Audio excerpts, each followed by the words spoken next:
Hello students, आज हम class 10th का चैप्टर फर्स्ट का केमिस्ट्री में chemical reaction and chemical equations को कवर करने जा रहे हैं। स्टूडेंट्स, जैसा कि प्रीवियस क्लास में क्लास 9th में हम लोग ऑलरेडी पढ़ चुके हैं किसके बारे में, अबाउट द केमिकल्स, उनके फॉर्मेशन के बारे में, और साथ ही साथ में क्लास 9th में हमने एटम्स के बारे में पढ़ा, एटम्स की संरचना के बारे में पढ़ा, मॉलिक्यूल्स के बारे में पढ़ा तथा उनके स्ट्रक्चर क्या थे, वो सभी चीजें हम प्रीवियस 9th क्लास में पढ़ चुके हैं। 10th में आपको केमिकल के बारे में समझाया जाएगा। फर्स्ट चैप्टर में आपको केमिकल रिएक्शन किस तरीके से होती है और कोई भी रिएक्शन टेक प्लेस करने के बाद उसको लिखा किस तरीके से जाता है, एक इक्वेशन फॉर्म में किस तरीके से लिखा जाता है, इक्वेशन फॉर्म में ही क्यों लिखा जाता है, काफी सारे क्वेश्चंस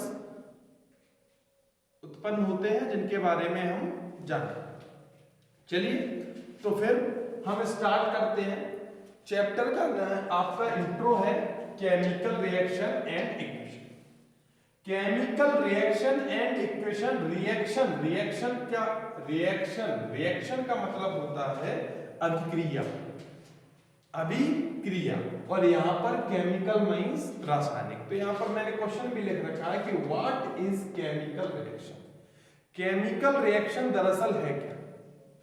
ओके, तो the process in which new substance with new properties are formed. एक ऐसी प्रक्रिया जिसके अंदर एक नया सब्सटेंस फॉर्म हो जिसकी प्रॉपर्टीज पिछले सब्सटेंस से डिफरेंट हो, अलग हो, उसे हम कहते हैं केमिकल रिएक्शन। अब केमिकल रिएक्शन दरअसल है क्या? केमिकल रिएक्शन सिर्फ रीअरेंजमेंट है किसका? एटम्स का। और एटम्स के बारे में हम लोग 9th क्लास में पढ़ चुके हैं। चलिए अब हम देखते हैं कि एक केमिकल रिएक्शन में और कौन कौन से पार्ट्स होते हैं। तो केमिकल रिएक्शन में रिएक्टेंट और प्रोडक्ट। रिएक्टेंट का मींस क्या होता है? रिएक्टेंट जो है वो एक एलएचएस भी बोलते हैं। LHS means left hand side. Reactant को एलएचएस लेफ्ट हैंड साइड बोलते हैं। रिएक्टेंट मींस वह हिस्सा जो कि एक केमिकल रिएक्शन में हिस्सा ले रहा है, विदाउट उसके केमिकल रिएक्शन नहीं हो सकती। फॉर एग्जाम्पल, हमको पानी बनाना है, वाटर H2। उसके लिए हमें दो रिएक्टेंट की आवश्यकता पड़ेगी जो कि लेफ्ट हैंड साइड मींस मैं अगर इस बोर्ड के फ्रंट में मुंह करके खड़ा हूं तो मेरा लेफ्ट हैंड ये है, तो इधर लिखा जाएगा, यानी कि लेफ्ट हैंड साइड में रिएक्टेंट को लिखूंगा, राइट हैंड साइड में प्रोडक्ट को लिखूंगा। ये एक रूल होता है, नियम होता है। इसके बाद हम लोग ये देखेंगे कि यहां पर जो LHS यानी कि लेफ्ट हैंड साइड रिएक्टेंट होता है, उसके विदाउट रिएक्टेंट के हम किसी भी केमिकल रिएक्शंस को कैरी नहीं कर सकते। इसके बाद आता है product. Product means right hand side, RHS भी कह सकते हैं और हम प्रोडक्ट भी कह सकते हैं, दोनों ही यहां पर मेंशन किए हुए हैं। New substance produce as a result of chemical reaction. Chemical reaction के उपरांत, केमिकल रिएक्शन के बाद मींस जब दो रिएक्टेंट या सिंगल रिएक्टेंट रिएक्ट करने के बाद जब एक नया प्रोडक्ट बनाता है, उस समय वो जो प्रोडक्ट होता है उसको हम लोग क्या कह देते हैं? RHS या प्रोडक्ट। चलिए अब इसका एक एग्जांपल ले लेते हैं केमिकल रिएक्शन का। तो एग्जांपल के तौर पे हमने एक मैग्नीशियम रिबन ली है, दरअसल स्टील जैसी लगती है, एक बड़ी मैग्नीशियम रिबन आती है। मैग्नीशियम रिबन जो होती है वो मैग्नीशियम की बनी है। मैग्नीशियम रिबन ली है और हमने उसको एयर में क्या किया है? Burning of magnesium ribbon. हमने एयर में उसको बर्न किया है, बिकॉज आप सभी लोग अच्छी तरीके से जानते हैं विदाउट एयर कोई भी वस्तु जल नहीं सकती, बर्न नहीं कर सकती। In the absence of the air उसको ऑक्सीजन की आवश्यकता होती है बर्न होने के लिए। चलिए, तो मैग्नीशियम रिबन जब जलती है तो वो मैग्नीशियम ऑक्साइड को प्रोड्यूस करती है। मैग्नीशियम रिबन जब एयर की प्रेजेंस में हम उसको हीट करते हैं तो वो डेजलिंग व्हाइट फ्लेम के साथ जलती है। एक व्हाइट कलर का फ्लेम आता है जो कि बहुत चमकीला होता है और उससे हमें एक व्हाइट कलर का पाउडर मिलता है जो कि हम एक कांच के ग्लास के पीस पर ले सकते हैं, जिसको हम लोग मैग्नीशियम ऑक्साइड कहते हैं। क्या कहते हैं? Magnesium oxide. चलिए, तो अब हम ये देखते हैं कि हम इसको इक्वेशन फॉर्म में, वर्ड इक्वेशन फॉर्म में कैसे लिखते हैं। हालांकि अभी इक्वेशंस आए नहीं है, वो आपका अलग टॉपिक है, वो आगे मैं समझाऊंगा। केमिस्ट्री में कई सारे बच्चों को तो बहुत अच्छी समझ में आती है, कई सारे बच्चों को बहुत प्रॉब्लम देती है। मैं आपको एक चीज बता दूं, प्रॉब्लम नाम की केमिस्ट्री में कोई चीज है ही नहीं है। होता क्या है, केमिस्ट्री में हम लोग ये बहुत आगे का जल्दी जल्दी ऐसा क्यों होगा, ऐसा क्यों होगा, जबकि केमिस्ट्री में स्टेप बाय स्टेप आगे सब कुछ आता जाता है। तो आप चिंता ना करें, इक्वेशंस आगे अभी आएंगी और उनके बारे में डिटेल में हम डिस्कशन करेंगे और वो ये सारी चीजें समझ में आएंगी। कुछ बच्चे फॉर्मूले देख के परेशान होंगे, तो फॉर्मूले देख के बिल्कुल भी परेशान मत होइए, ये बहुत सिंपल है और हमने पिछली प्रीवियस क्लास में इसको बनाना सीखा था। चलिए, तो अब हम देखते हैं मैग्नीशियम प्लस ऑक्सीजन। ऑक्सीजन जो कि एयर से मिली है, मैग्नीशियम रिबन है, प्लस मींस ये रिएक्टेंट है दोनों। यहां पर मैं मेंशन कर देता हूं, ये आपका रिएक्टेंट है। मींस आप देख सकते हो लेफ्ट हैंड साइड पे लिखे हैं तो ये रिएक्टेंट है आपके दोनों, और इनको हीट किया तो हमको एक व्हाइट कलर का पाउडर मिला है जिसे हम क्या कह रहे हैं, magnesium oxide, MgO, magnesium oxide हम जिसे कहेंगे। अब होता क्या है, आप अपनी जब टेक्स्ट बुक को रीड करेंगे तो आप उसमें एक चीज देखेंगे कि मैग्नीशियम, उसमें एक लिखा हुआ है कि मैग्नीशियम रिबन को जलाने से पहले, एयर में बर्न करने से पहले हमको उसको सैंड पेपर आप लोगों ने देखा होगा। ज्यादातर हम जब एक आपके आसपास का एग्जांपल देता हूं, जो हम साइकिल का पंक्चर रिपेयर करवाने जाते हैं तो वहां पर आप देखना वो उसको ट्यूब को पकड़ के इस तरीके से रब करते हैं, जिस पेपर से रब करते हैं उसको सैंड पेपर कहते हैं। जिन बच्चों ने देखा बहुत अच्छी बात है, जिन्होंने नहीं देखा तो जाकर देख लें। सैंड पेपर और आयरन की रस्टिंग वगैरह को क्लीन करने के लिए भी हम लोग सैंड पेपर का इस्तेमाल करते हैं और भी कई सारे इसके यूजेस हैं। हालांकि अभी टॉपिक पे आते हैं, तो जो सैंड पेपर है उससे मैग्नीशियम रिबन को साफ किया जाता है। सैंड पेपर से बिना मैग्नीशियम रिबन को साफ किए उसको नहीं जलाते हैं, क्योंकि वो जलेगा नहीं। क्यों नहीं जलेगा और क्यों नहीं जलाते हैं, तो चलिए, मैग्नीशियम रिबन के ऊपर एक कोटिंग होती है जिसको कहते हैं मैग्नीशियम कार्बोनेट। क्या कहते हैं? Magnesium carbonate. उस मैग्नीशियम कार्बोनेट तथा मैग्नीशियम हाइड्रोक्साइड का एक मिश्रण होता है। अब इसको रिमूव करेंगे तब ही ये जलेगा। तो यहां पर क्वेश्चन लास्ट ईयर 2019 और 20 जो मार्च में भी एग्जामिनेशन हुए थे, उन एग्जामिनेशंस में 10th के बोर्ड में, एमपी बोर्ड में पहला ही क्वेश्चन था कि why should a magnesium ribbon to clean before burning in air. फिर से देखिए, why should a magnesium ribbon to clean before burning in air. Air में मैग्नीशियम रिबन को जलाने से पहले हम लोग साफ क्यों करते हैं, क्लीन क्यों करते हैं? तो आंसर देखते हैं, to remove basic layer of magnesium carbonate. जैसा कि मैंने बताया, यहाँ पर मान लीजिए ये आपकी एक मैग्नीशियम रिबन है, इसके ऊपर एक छोटी डॉट डॉट करके एक मैग्नीशियम कार्बोनेट का एक लेयर जम जाता है। उस लेयर को रिमूव करने के लिए हम लोग सैंड पेपर का इस्तेमाल करते हैं। तो to remove basic layer of magnesium carbonate, magnesium ribbon से मैग्नीशियम कार्बोनेट की बेसिक लेयर को हटाने के लिए हम उसको साफ करते हैं, जिससे उसकी सरफेस से हट जाए और डेट इट में readily combine with oxygen of air. Air में जो ऑक्सीजन प्रेजेंस है उसके साथ ये आराम से कंबाइन कर ले, रिएक्शन कर जाए और हीट करने पर मैग्नीशियम ऑक्साइड यानी कि मैग्नीशियम पाउडर मिल जाए, मैग्नीशियम ऑक्साइड पाउडर मिल जाए। तो मैं एक बार इस क्वेश्चन को फिर से, बिकॉज इंपोर्टेंट क्वेश्चन है कि why should a magnesium ribbon clean with burning in air, air में बर्न करने से पहले हमको मैग्नीशियम रिबन को क्यों साफ करना चाहिए? To remove the basic protective layer of magnesium carbonate. Magnesium carbonate की जो बेसिक लेयर होती है उसको हटाने के लिए हम लोग इसका इस्तेमाल करते हैं, जिससे वह अच्छी तरीके से जल सके और हमको मैग्नीशियम ऑक्साइड प्राप्त हो जाए। चलिए अब हम कुछ एग्जांपल्स लेते हैं जो हमारी डेली लाइफ में होते हैं, सारे के सारे केमिकल रिएक्शंस हैं। जैसे यहां पर मैंने पहला लिख रखा है फॉर्मेशन ऑफ काइट। सिर्फ इतने ही नहीं है, बहुत सारे हैं, ये मैंने उसमें से कुछ बतौर एग्जांपल आपको दिखाने के लिए लिख रखा है।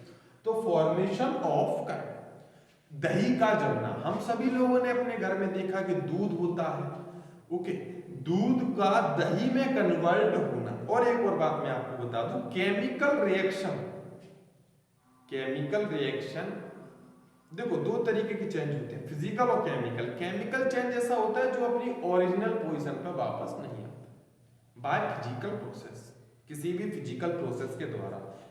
विभिन्न अलग प्रोसेस है, उनकी बात अलग है, जैसे कि आप इलेक्ट्रोलाइसिस प्रोसेस के द्वारा हाइड्रोजन और ऑक्सीजन को वाटर से अलग करें, वो डिफरेंट। चलिए तो फॉर्मेशन ऑफ कर्ड, दही का जमना, डाइजेशन ऑफ फूड, हमारे बॉडी में खाने का डाइजेशन होना, फिर फर्मेंटेशन ऑफ ग्रेप्स, अंगूरों का सड़ना, बर्निंग ऑफ फ्यूल, किसी भी फ्यूल, फ्यूल मींस ईंधन होता है। अब फिर वो चाहे हमारी बॉडी के अंदर ईंधन हो, रेस्पिरेशन प्रक्रिया के द्वारा वो बर्न हो, या फिर किसी मोटर बाइक में, या किसी भी घर में फॉर डोमेस्टिक यूजेस एक्सेट्रा, वो अलग। तो वो भी एक केमिकल रिएक्शन है। और राइपनिंग ऑफ फ्रूट्स, और भी कई सारे हैं, रेस्पिरेशन, राइपनिंग तो हम जानते ही होंगे, फलों का पकना इत्यादि, ये सभी केमिकल रिएक्शंस हैं।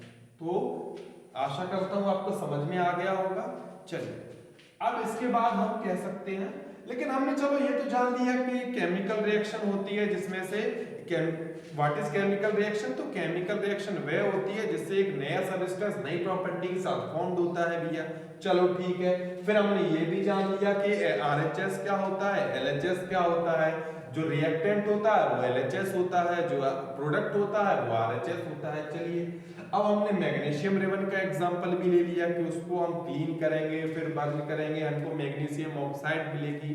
चलो ये सब ठीक है, हमने केमिकल, लेकिन हम ये पता कैसे लगाएंगे कि कोई केमिकल रिएक्शन हुई है? How can we say a chemical reaction take place? हम कैसे कह सकते हैं केमिकल रिएक्शन हो रही है? प्रूफली कैसे कह सकते हैं? बिकॉज साइंस थ्योरी पे नहीं चलता, साइंस प्रैक्टिकल पे चलता है। हम प्रैक्टिकली इसको कैसे कह सकते हैं, हाउ? तो चलिए हम देखते हैं, यहां पर देयर आर 5 इंपोर्टेंट साइन और कैरेक्टरिस्टिक्स। यहां पर मुख्यतः 5 साइन हैं और 5 कैरेक्टरिस्टिक्स हैं, जिनकी मदद से हम ये देख सकते हैं कि केमिकल रिएक्शन टेक प्लेस है, हो रही है या नहीं है, केमिकल रिएक्शन हो रही है नहीं हो रही। बड़ी सिंपल है, देखिए चेंज ऑफ स्टेट। स्टेट कौन कौन सी ध्यान है आपको 9th में? Solid, liquid and gas, solid, liquid and gas. आपको 9th में हमने पढ़ रखा है तो शायद से आपको पता होना चाहिए, फिर भी मैं बता देता हूं। स्टेट 3 होती हैं, सॉलिड, लिक्विड एंड गैस। हालांकि अभी और भी स्टेट्स खोजी जा रही हैं, और भी बॉस आइंस्टीन कंडेंसेट और प्लाज्मा, ये भी एक स्टेट का रूप है जो कि अलग, वो बहुत कम हमारे प्रैक्टिकली इस्तेमाल आते हैं, वो एक्सपेरिमेंटल बेस है। तो चलिए, तो चेंज ऑफ स्टेट में सॉलिड, लिक्विड और गैस में हम देखते हैं हाइड्रोजन और ऑक्सीजन। हम लोग देखेंगे कि हमने हाइड्रोजन एक गैस है और ऑक्सीजन एक गैस है, दोनों रिएक्टेंट है, ध्यान रखिए ये रिएक्टेंट है, रिएक्टेंट, ये क्या है रिएक्टेंट, और ये क्या है प्रोडक्ट। ध्यान रखिए RHS LHS, RHS LHS, ठीक है। चलिए तो हाइड्रोजन गैस है और ऑक्सीजन गैस, साथ में ही वाटर हमने एज ए प्रोडक्ट मिला है, ये रिएक्शन का साइन एरो है, वो रिएक्शन का साइन है, रिएक्शन कैरी हो रही है। तो यहां पर H2O बना, H2O कैसा होता है, लिक्विड होता है, ठीक। एक कंटेनर में हम हाइड्रोजन और ऑक्सीजन को छोड़ के गए कंप्रेस करके, तो हमने देखा कि लौट के आया कि भैया पानी है, कौन ले गया हाइड्रोजन ऑक्सीजन, कोई नहीं ले गया, आपस में रिएक्शन करके इन्होंने लिक्विड स्टेट में वाटर बना दिया। तो देखिए यहां पर गैस का चेंज हुआ है, change in state from gas to liquid. Hydrogen gas थी, ऑक्सीजन गैस थी, दोनों का क्या हुआ है, चेंज हुआ है। गैस से किसमें चेंज हुआ है, लिक्विड में चेंज हुआ है। तो यहां पर स्टेट चेंज हो रहे, और भी कई सारे एग्जांपल हैं। चलिए हम दूसरा देखते हैं, चेंज इन कलर। यदि कलर में चेंज हो रहा है तो हम कह सकते हैं केमिकल रिएक्शन टेक प्लेस हो रही है। कैसे, चलिए कोई भी एलिमेंट, चलिए हम आयरन ले लेते हैं, आयरन और Cu कॉपर और SO4 सल्फेट होता है। मैं आप लोगों को बता चुका हूं 9th क्लास में, सल्फेट के बारे में, सल्फाइड के बारे में और सल्फाइड के बारे में। चलिए SO3, SO, इन सभी के बारे में आपको बता चुका हूं। तो Fe मींस आयरन और Cu मींस कॉपर और SO4। कॉपर सल्फेट जब आप लैब में देखोगे तो कॉपर सल्फेट का जो सॉल्यूशन होता है वो ब्लू कलर का होता है, ओके। तो जब हम इसको, जैसे ही हमने क्या किया, एक बीकर लिया, यहां पर एक बीकर बना हुआ है, एक बीकर में हमने कॉपर सल्फेट भर रखा है। क्या भर रखा है बच्चों, कॉपर सल्फेट। तो यहां पर हमने CuSO4 का means copper sulphate, CuSO4 means copper sulphate. तो कॉपर सल्फेट में जैसे ही हमने ये आयरन के ग्रेन्यूल्स है, आयरन Fe ग्रे कलर के, तो जैसे ही हमने इसमें आयरन मिलाया तो आयरन क्या है, कॉपर से ज्यादा रिएक्टिव है कि नहीं। हम लोग, एक आप कॉपर की रॉड बाहर फेंक के देखिए, एक आयरन की रॉड बाहर फेंक के देखिए, देखना आप रस्टिंग किसकी जल्दी होती है। तो आप देखोगे कि रस्टिंग जो है वो जल्दी से किसकी हो रही है, तो रस्टिंग सबसे जल्दी होती है आयरन की, क्योंकि आयरन कॉपर से ज्यादा रिएक्टिव है। और अभी हम आगे पढ़ेंगे डिस्प्लेसमेंट रिएक्शन में, जिसमें लेस रिएक्टिव एलिमेंट को हाईली रिएक्टिव एलिमेंट डिस्प्लेस कर देता, हटा देता है। चलिए तो यहाँ पे कॉपर सल्फेट सॉल्यूशन है, जो कि एक मान ली बीकर में है, ब्लू कलर का है, आयरन मिलाया तो आयरन ने SO4 के साथ रिएक्शन करेगा, तो क्या बन गया, फेरस सल्फेट, या फिर हम कह सकते हैं आयरन सल्फेट, ओके। ये तो बन गया आयरन सल्फेट। तो ये कैसा हो जाएगा, ग्रीनिश कलर का, कैसा हो जाएगा, तो यहाँ पे ब्लू कलर था, यहाँ पर ग्रीन कलर हो गया, तो चेंज इन कलर हो रहा है। इसलिए हम कह सकते हैं कि यहाँ पर केमिकल रिएक्शन टेक प्लेस हो रहा है, ओके। और जो कॉपर था वो छोटे छोटे ग्रेन्यूल्स दाने के रूप में हमको नीचे तली में मिल जाएगा। चलिए अब बात करते हैं तीसरे एग्जाम्पल की। तो evolution of gas, evolution means निकलना होता है, विकास होता है। तो गैस का निकलना या विकास, तो यहां पर जिंक, जेड, तो जिंक लिया हमने, और सल्फ्यूरिक एसिड H2SO4। अब यहां पर कोई डिस्प्लेसमेंट रिएक्शन वाली बात है, जिंक ज्यादा रिएक्टिव है हाइड्रोजन से, तो हाइड्रोजन अलग हट जाएगा और जिंक सल्फेट के साथ क्या कर लेगा, रिएक्शन कर लेगा। ये जिंक सल्फेट के साथ कर लेगा, क्योंकि हाइड्रोजन कम रिएक्टिव है, लेस रिएक्टिव है। किसके कंपैरिजन में, जिंक के कंपैरिजन। तो जिंक सल्फेट के साथ रिएक्शन करके बना लेगा जिंक सल्फेट। क्या बना लेगा, जिंक सल्फेट। क्या जब ये और ये मिल गया तो बचा क्या, अकेला ये, तो ये हाइड्रोजन उधर पहुंच जाएगा प्रोडक्ट में, और ये एक गैस के रूप में इवॉल्व हो जाएगा। किसके रूप में इवॉल्व हो जाएगा, गैस के रूप में। तो हम ये देख सकते हैं यहाँ पर एक गैस निकल रही है, तो यहाँ पे कोई नई गैस निकल रही है। इससे भी हम क्या कह सकते हैं, हम लोग कह सकते हैं केमिकल रिएक्शन हो रही है। चलिए अब एग्जांपल नंबर 4 लेते हैं। तो एग्जांपल नंबर 4 में हम देखेंगे चेंज इन टेम्परेचर। आप लोग एक, मैं इसको केमिकली तो बाद में बताऊंगा, एक आपको फ्रेंकली पूछ लूं, आपने अपने घर में व्हाइट वॉश, यानी कि जिसको देहाती लैंग्वेज में कलई करना बोलते हैं, की होगी। पुट्टी अलग है, वो अलग चीज है। जो आप व्हाइट कलर का मोटा पेंट कराते हो वो अलग चीज है। ओके, उसमें जिप्सम होता है, वो प्लास्टर ऑफ पेरिस है, वो अलग है। मैं बात कर रहा हूं चूने पत्थर की। तो आपने देखा होगा मार्केट में चूना पत्थर जब हम लाते हैं घर में किसी स्टील या फिर ऐसे कंटेनर में जो कि हाई टेम्परेचर से पिघले ना, उसमें रख देते हैं, तो हमने ये देखा है नॉर्मली उसमें से बहुत ज्यादा हीट निकलती है। ऐसा क्यों? तो यहाँ पर उसका टेम्परेचर चेंज हो रहा है। अब क्यों? तो हमने CaO, जो पत्थर चूना आता है उसको CaO बोलते हैं। CaO का मतलब होता है क्विक लाइम, साइंटिफिक लैंग्वेज में क्विक लाइम बोलते हैं। Okay, calcium oxide, okay, CaO, calcium oxide, जो कि सॉलिड होता है। जैसे उसको पानी के साथ, यहाँ पर कोई बहुत भी अपने घर की ही रिएक्शन है, H2O, यानी कि हमने मान लीजिए यहाँ से इसमें से कुछ पत्थर डाल दिए चूने के और पानी के साथ, तो हम देखेंगे उसमें से क्या निकलती, हीट निकलती है और नीचे आपको एक लिक्विड टाइप का मिल जाता है जिसे हम कहते हैं slaked lime. Slaked lime means calcium hydroxide, calcium hydroxide, जिसको हम दीवारों पे पेंट करने के काम लाते हैं। चलिए, अब आता है फॉर्मेशन ऑफ प्रेसिपिटेट। दरअसल मैं आपको बता दूं प्रेसिपिटेट होता क्या है। प्रेसिपिटेट जब दो रिएक्टेंट या उससे ज्यादा, दो, एक या कई सारे रिएक्टेंट आपस में रिएक्शन करते हैं, तो रिएक्शन करने के बाद उनमें एक ऐसा प्रोडक्ट फॉर्म होता है जो कि किसी उस सॉल्यूशन में घुलता नहीं। जैसे कि मैं आपको इसका एक एग्जांपल बता दूं। अब इनो की जो पाउच है उसको पानी में लेना तो पूरी तरह इनो नहीं घुलता, उसमें से कुछ व्हाइट कलर के प्रेसिपिटेट टाइप का नीचे रह जाता है पानी में। ओके, तो ऐसे ही सेम, हालांकि ये अप्रोप्रिएट एग्जांपल नहीं था, मैंने आपको एक दिमाग में थीम बनाने के लिए दिया था। चलिए, तो फॉर्मेशन ऑफ प्रेसिपिटेट क्या होता है? एक व्हाइट कलर का इनसॉल्युबल सब्सटेंस होता है जिसे हम प्रेसिपिटेट कहते हैं, जो प्रोडक्ट के रूप में फॉर्म होता है किसी भी केमिकल रिएक्शन में। तो हमने यहाँ पर एग्जांपल लिया है barium chloride, BaCl2, barium chloride का। बेरियम क्लोराइड को जब हम कॉपर सल्फेट के साथ रिएक्शन कराएंगे, बिल्कुल चिंता ना करें, प्रेसिपिटेट रिएक्शन आगे और डिटेल में पढ़ाई जाएंगी, ये सारी रिएक्शंस और डिटेल में पढ़ाई जाएंगी, तो डोंट वरी।